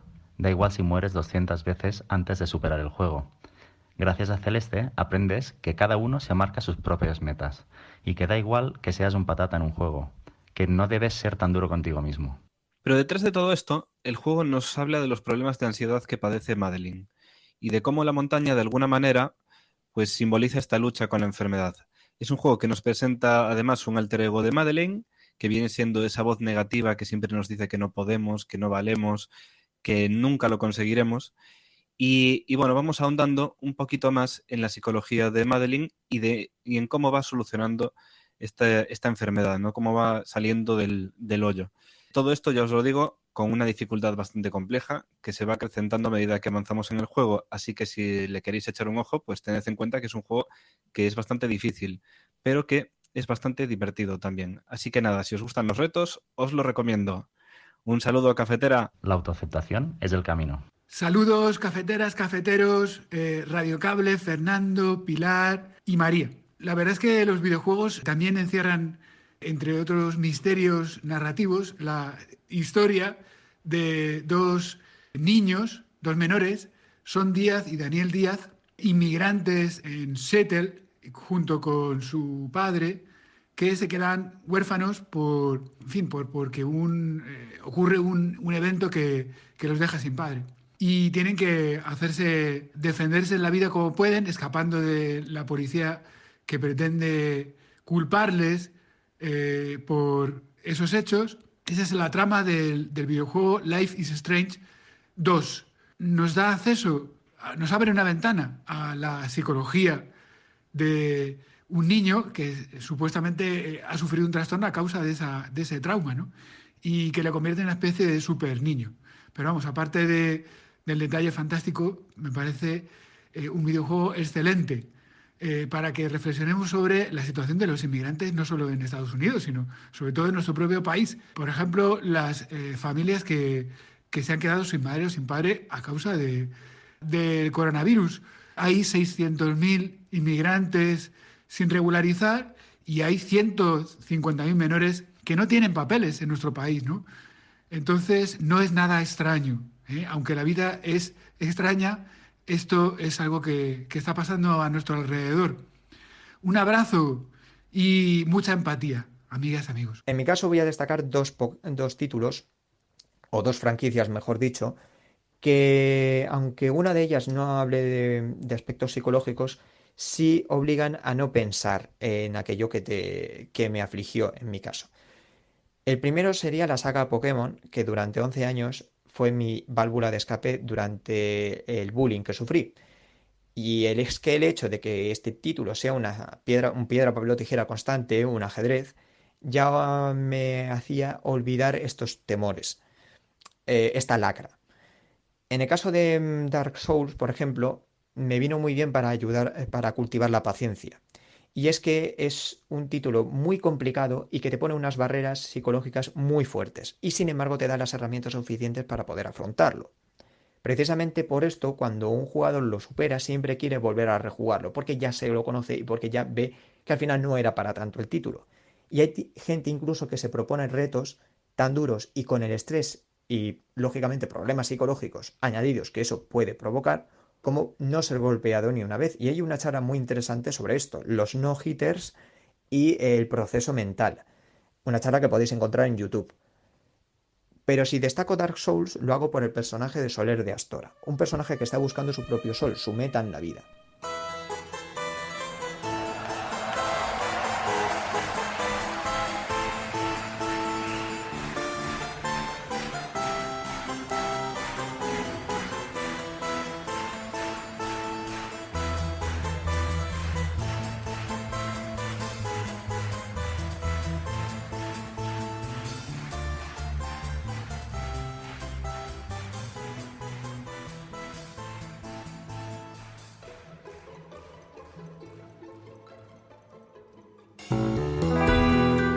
La Cafetera presenta los relatos de Ainhoa Goñi.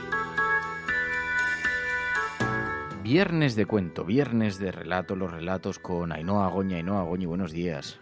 Muy buenas, ¿cómo estás? Esos relatos de oyentes que le hacen llegar a Ainhoa unas ideas sobre alguna experiencia que han tenido en la vida y que Ainhoa reconvierte en un cuento literario que escuchamos aquí cada semana.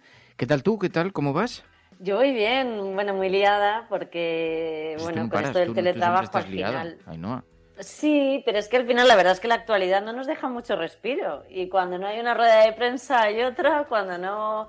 Emma está diciendo que hay que tener cuidado con la vacuna, ¿qué tal? En fin, total, que estamos siguiendo la actualidad 24 horas, pero contenta, así que no me quejo. Qué bueno. Y esta semana, ¿el relato por dónde va? ¿Por dónde camina? Pues va de amor. A ver, el amor se ha destacado, aunque yo diría que no hay mucha sorpresa con el tema, se ha destacado como uno de los más importantes para los oyentes. Entonces volvemos al amor. Bueno, ya sabes que hay desamor, ganas de encontrar a una persona especial, y en este caso he reproducido eso, el deseo de amar o de enamorarse, que yo creo que cuando es verdad no habla de estereotipos, ni de prototipos, ni de tonterías. Va a lo primitivo, a lo real, y ese es el sentimiento puro y duro que te provoca la otra persona y las ganas de la otra persona. ¿Tenemos protagonista o nombre o algo que nos...? Tenemos varios protagonistas. Ha sido con varias conversaciones que he tenido con distintos oyentes que han hablado de amor y han hablado mucho de desamor, y he ido sacando distintas ideas porque me daban todos una clave. Y es que les daba igual cómo es la otra persona, o sea, son personas que ahora se quieren enamorar, ¿no? Que están buscando como un nuevo amor, y me decían, o mejor dicho, no me decían, pues mira, me gustan así o me gustan tal, me hablaban de sentimientos. Yo quiero volver a sentir esto, esa sensación cuando encuentras a alguien, cuando te tocan, cuando tal, pero no me decían, quiero que sea alta, baja, rubia, morena. Entonces está basado en eso, es un poco, se llama Te llames como te llames, y realmente también podría decirse seas como seas, ¿no? Físicamente. La esencia del amor, ahí donde... Lo importante. Lo importante del amor. Bueno, y le va a poner voz esta semana al relato Roberto Álamo, el actor Roberto Álamo. Muy buenos días. Buenos días. ¿Cómo estás, Fernando? Qué bien, qué Hola, gusto Ainhoa. escucharte, Roberto. Qué gusto, además, porque tienes una voz profunda, grave, que penetra en los oídos de la audiencia. Oye, qué curioso eso, tío. Qué curioso, macho, porque esta semana me han hecho 3 entrevistas para 3 televisiones, y en las 3 televisiones me han dicho exactamente lo mismo. Efectivamente, yo soy consciente que tengo una voz grave y tal, pero nunca me lo habían dicho tan seguido. No sé si es que mi voz está cambiando últimamente. No sé. Sí, igual has entrado en el registro de, en fin, no sé, te iba a decir, de los poco, maduritos interesantes, pero no creo, porque como hay gente que se ofende ahora con las cosas... ¿no? Un poco de eso. Oye, que eso en ocasiones implica una vida nocturna muy salvaje, tú sabrás. No, la mía no, desde luego. Yo soy soy ermitaño, tío. Sí. No, y la de Fernando tampoco, no te preocupes. Habla desde la envidia. Total, yo hablo desde la envidia absoluta, sí. Pero yo hace años que no salgo. No, y ni me interesa, vamos. Yo he salido mucho y no tengo ningún interés en salir. Nada. Salvo para perseguir al perro. salvo para coger al perro. A ver, vamos a contarlo porque es que es tan bonito que una pincelada y queda. Resulta que cuando estábamos llamando a Roberto hace un momento, de pronto ha dicho, no, necesito 5 minutos de emergencia porque se le ha escapado el perro, lo ha visto por la ventana y ha salido en calzoncillos en la calle sin mascarilla. Y entonces a partir de ahí ha empezado una cadena, una sucesión de consecuencias, a cada cual más surrealista, que ha terminado con él corriendo por la calle en calzoncillos. Y cayéndome con el perro, que pesa 50 kilos. Y además en público, o sea, rodeado de gente, como en tus mejores apariciones en el teatro. Pero de vez en cuando me encanta hacer el ridículo, no te creas. Pero ya está. La dignidad de esa manera está bien. Ya está más tranquilo ahora. Roberto no para de trabajar en todo caso. Acabas de terminar para Netflix una película de terror, además, con Inma Cuesta, ¿no? Sí. Wow. Y sí, yo ya decía que yo no soy muy fan del terror, vamos, que no, el terror, la película de terror no me encantan, o sea, yo digo, pagar para que te den sustos no lo veo yo muy natural. Como pagar para montar en la montaña rusa y hacer ¡ah! No, yo prefiero el placer. Entonces, nunca he sido fan del terror, pero me lo ofrecieron y era una cosa bastante diferente, o sea, no era una película diferente de terror al uso, de sangre y no sé qué, de sustos, sino que era más terror psicológico, una especie del Resplandor, por decirlo así. Y bueno, me gustó y ahí la hemos hecho. Y ha quedado bonita. Wow, qué bien. Y luego empiezas ahora a rodar otra vez enseguida Josefina, es una historia de amor con Emma Suárez. Sí, efectivamente, una preciosa historia de amor con Emma Suárez, muy pequeñita, con gente que es muy tímida, que somos muy tímidos, tenemos problemas para comunicarnos. Y sí, muy bonita. Ya estamos ensayando y empezamos la semana que viene. Qué bien. Pues estamos muy atentos. Pues bueno, pues con estos mimbres hoy Roberto Álamo va a ser la persona que le ponga voz a este relato y te lo agradecemos en nombre de la audiencia, en nombre de los oyentes, te lo agradecemos mucho, Roberto. Un placer, Fernando. Que le pongas voz a este relato tan bonito de Ainhoa Goñi que construye siempre estas historias tan enriquecedoras que tocan ahí un poquito del alma antes del fin de semana. Un poquito y mucho. Tú eres muy sentimental. Es que cuando dices lo de un poquito me recuerda a la gente que dice, joder, ayer vi una obra de teatro tuya o una película tuya y casi lloro. Y digo, joder, ¿y por qué no lloró? ¿Qué es lo que le impidió llorar? El recato. Total, me llama mucho la atención eso. ¿Tú eres de llorar en el cine o qué? Sí. Yo soy de llorar teatro. En todos lados, tío. Sí. Yo siempre lo digo, de pequeño no era un trauma ni mucho menos, pero es verdad que yo siempre he sido muy emotivo, no sé por qué, siempre, como decía en aquella película tan kitsch, Tú y yo, de Leo Macarey, que a veces la belleza te hace llorar, pues no, los niños lloran cuando les duele algo en general, pues yo lloraba cuando me dolía algo y cuando me emocionaba algo. Y siempre he sido así. Al principio me daba mucha vergüenza y luego ya un día perdí la vergüenza y me emocionó con bastante asiduidad. Vamos. Wow. Yo, Ainhoa, nunca te he visto emocionarte, Ainhoa. Yo ya, porque... Tú sé que eres muy sensible porque es verdad, estos mismos relatos lo reflejan, ¿no? Pero tienes ahí una buena capacidad de aguante, ¿no? Tengo mucho aguante. Yo lo digo siempre, con eso del deporte profesional te obliga como a dar esa cara todo el rato de que estás bien, de que vas a superarlo, de que vas a ganar al contrario y de que no estás machacada aunque vayas perdiendo y aguantas.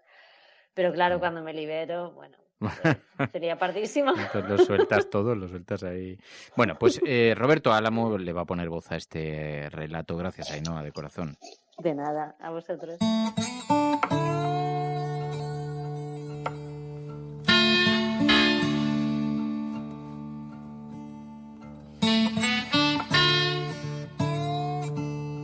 Tus ojos son marrones, verdes, azules. Son parecidos al ámbar. Son intensos, curiosos. No muestran somnolencia ante el mundo. No muestran cansancio. Tienen todo por vivir.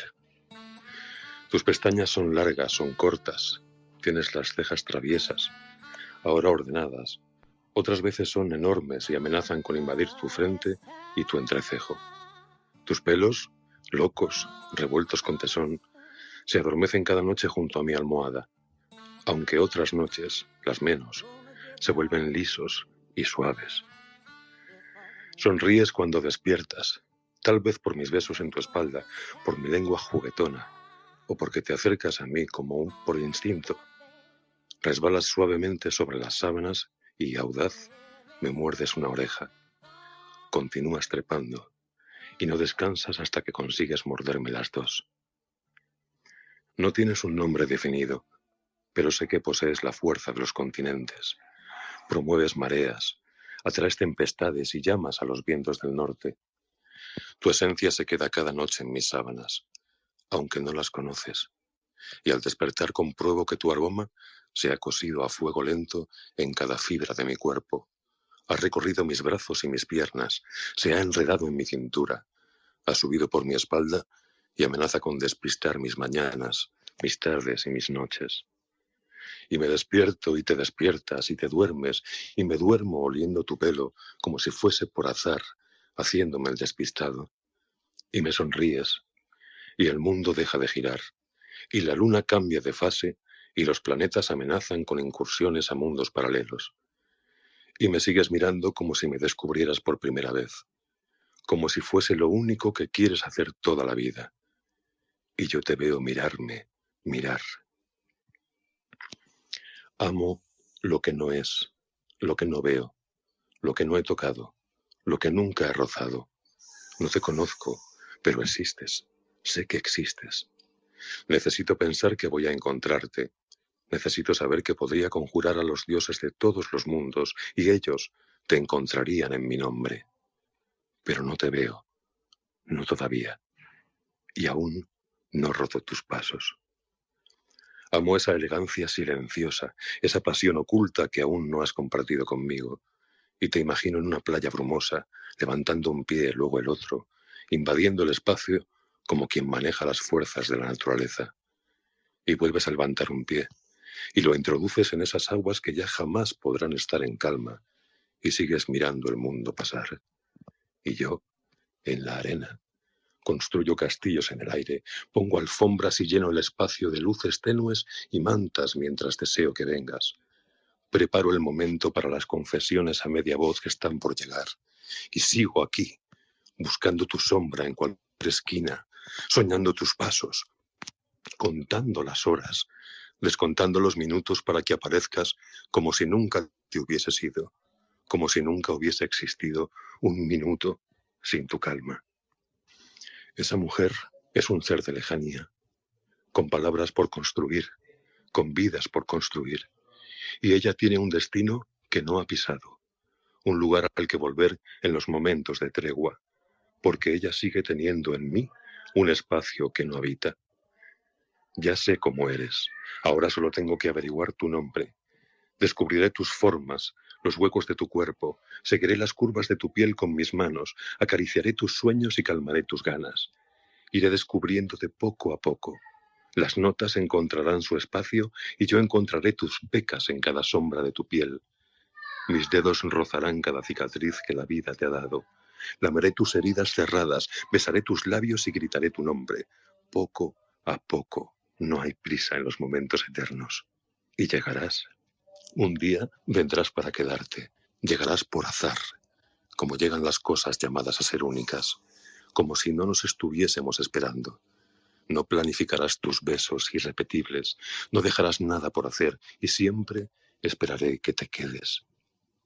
Te iré conociendo poco a poco, milímetro a milímetro, dedo a dedo, liando una idea tras otra, sonriendo a cada instante. Ya nunca tendré prisa, ¿sabes? El mundo empezará de nuevo en ese instante. ¿Para qué tener prisa si sé que todo está por decir, por inventar, por hacer y deshacer? Y llegarás, y te reconoceré. Nuestras piernas se enredarán, olvidaré el pasado que no construye y ya no dejaré de distraerme en cada paso. Hay cosas que no necesitan pensarse dos veces. Hay cosas muy claras. Punto. Cuando te acerques, iré en tu busca. Estarás exactamente a 30 centímetros de mi cuerpo. Podré ver en detalle tus preciosos ojos con motitas de colores. Te veré mirarme ensimismada, nerviosa pero sin miedo. Harás que los días pasen rápido y que se me olvide la tristeza de tiempos pasados. Y en ese instante, y solo en ese instante, la magia existe y todo es posible. En ese instante, a 30 centímetros de tu cuerpo, los tiempos intermedios se harán infinitos, intensos, eternos. Y miro tus ojos de cerca, tan de cerca que casi noto la suave vibración de tu cuerpo nervioso. Me miras fijamente y me sonríes con una sonrisa enorme, de las que llenan las mañanas, de las que borran los días tristes y hacen que no eches de menos el sol. Y te morderás el labio y me mirarás intensamente, como buscando una respuesta a todas las preguntas que no vamos a hacernos. No es necesario preguntar cuando sabes la respuesta. Y decido no besarte en ese instante. No sé si te besaré mañana, pasado o dentro de un mes. Pero cuando nos besemos, esa magia, los nervios y la ilusión de hacerlo desaparecerán por un instante, aunque vuelvan a crearse de nuevo. Y no estoy preparado para que desaparezca, porque deseo tanto besarte que has conseguido que palabras como quizás, puede, tal vez o a lo mejor sean lo que mueva mi mundo. Puede que la bese, tal vez ella me bese a mí, tal vez, quizás, puede ser. Esa posibilidad, esa magia, ese imposible. Esperaré un día más sabiendo que la magia aguarda al amanecer y que tú volverás disfrutando de los tiempos intermedios.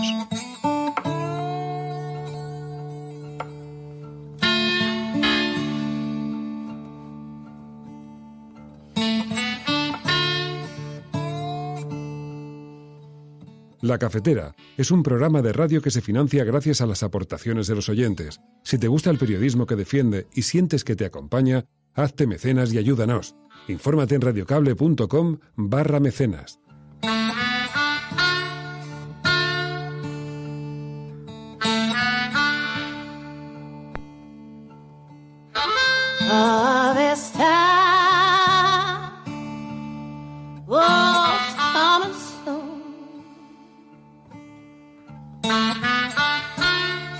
Gonna get dark, babe, before the noon. Sun gonna shine on that day. Every soul